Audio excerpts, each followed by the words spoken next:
প্রায় অনেক দিন পরে আজ সকালে চলে এলাম মাসি বাড়িতে।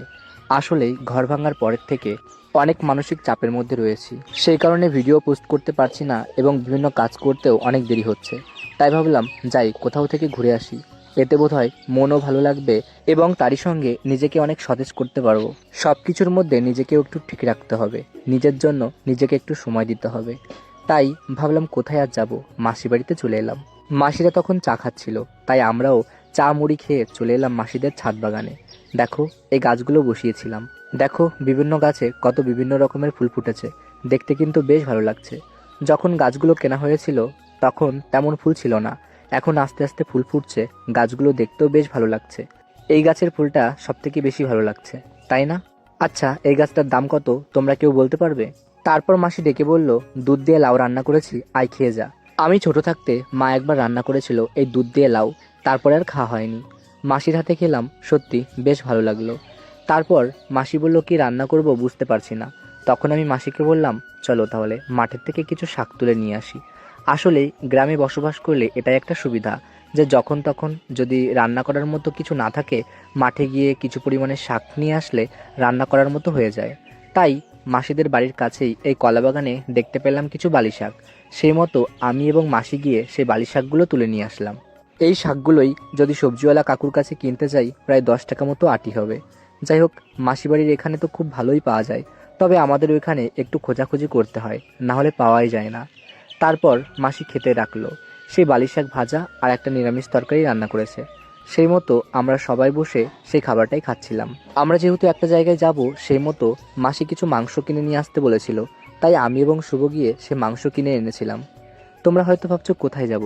আমরা যাব মাসিদের বাড়ির কাছে একটা গাং আছে, গাঙের ওই পাশে একটা কুল গাছ, সেখান থেকে কুল পাড়তে। তবে গাঙের মধ্যে এখনো জল আছে এবং কচুরিতে ভর্তি, মানে যেতে অনেকটাই অসুবিধা হবে। তবে কুল পাড়তে আমরা সবাই যাবই। এই কাদার মধ্যে পা দিয়ে একদম হাঁটু গেড়ে গেড়ে মানে এপাশ থেকে ওপাশে পৌঁছালাম শুধুমাত্র কুল পাড়ার জন্য। তোমরা জল দেখে বুঝতেই পারছো অনেকটাই জল ছিল। যাই হোক, তারপর আমরা এপাশে এসে যে বাসটা নিয়ে এসেছিলাম সে বাস দিয়ে কুল পাড়ার জন্য কুল গাছের দিকে যাচ্ছি। এই গাছটা দূর থেকেই দেখা যাচ্ছিল কুলে ভর্তি, আর কাছে এসে সেটা সচক্ষে দেখতে পেলাম। দেখো কত কুল।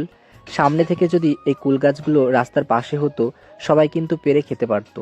তবে যেহেতু জলের পাশে, সেহেতু এই পাশ থেকে ও পাশে যেতে অনেকটাই অসুবিধা হবে, সেই কারণে সবাই কুল পেরে খেতে পারে না বললেই চলে। যাই হোক, তারপর মাসি একটা নেট এনেছিল। যেহেতু নিচে অনেক জল আছে, সেই জলের মধ্যে যদি কুলগুলো পড়ে যায় তাহলে কুলগুলো নষ্ট হয়ে যাবে, সেই কারণে মাসি এই নেটটা নিয়ে এসেছিল। আমি বাঁশ দিয়ে সে কুল গাছে ঝাঁকা মারছিলাম, আর মাসি কুলগুলোকে জড়ো করে নিচ্ছিল, মাঝে মাঝে ভাইও পারছিল। দেখো, কিছু পরিমাণে ঝাঁকুনি দেওয়ার পরেই কতগুলো কুল হয়েছে। কুলের থেকে বোধহয় পাতাও বেশি হয়েছে, তবে এখন পাতাগুলো বাঁচতে অনেকটাই দেরি হয়ে যাবে। সেই কারণে মাসি বলল এগুলোই ব্যাগের মধ্যে ভরে নিয়ে যাই, বাড়ি গিয়ে এগুলো পরিষ্কার করে নেব। অনেক পরিমাণেই কিন্তু কুল হয়েছে। ভেবেছিলাম এক ব্যাগ মতো হলে পারে তো অনেকই হবে, তবে কিছুক্ষণ পরে দেখলাম ব্যাগও ভরে গেছে। যাই হোক, অনেক পরিমাণেই কুল হয়েছে। সবাই এই ঋতুতেই সমস্ত কুল সঞ্চয় করে রাখে, যাতে প্রয়োজনে মানে টক ডাল এবং টক জাতীয় আচার তৈরি করে খেতে পারে। প্রায় অনেক পরিমাণেই কুল হয়েছে, আর কুলগুলোর রং দেখো, কুলগুলো দেখলেই একদম জিভে জল চলে আসবে। যাই হোক, তবে আসার সময় হয়েছিল আর একটা কাণ্ড। কাদার মধ্যে এমনি খালি হাতে আসতেই বিদিকিচ্ছির অবস্থা।